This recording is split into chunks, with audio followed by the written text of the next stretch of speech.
है फोटो? 30 रुपए का, 30 खाली रुपए। मोबाइल में। खाली मोबाइल में 30 का। चलो मेरा भी निकालो काका।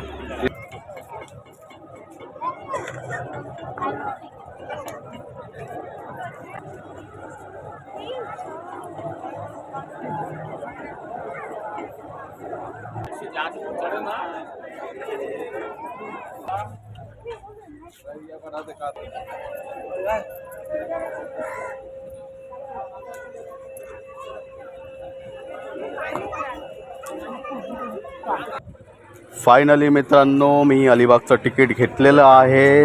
मी बोटमध्ये बसलेलो आहे। काही लोक बोटमध्ये बसत आहे। 5 ते 10 मिनिटाचा अवकाश आहे बोट सुटायला। तर मित्रांनो तुम्ही तुमच्या फॅमिलीसोबत अलिबागला फिरण्यासाठी अलिबागला एन्जॉय करण्यासाठी जाऊ शकता। जर तुम्ही नॉन एसी बोटमध्ये तुम्ही गेलात तर 170 रुपये त्याची किंमत आहे एका माणसाची। आणि जर तुम्ही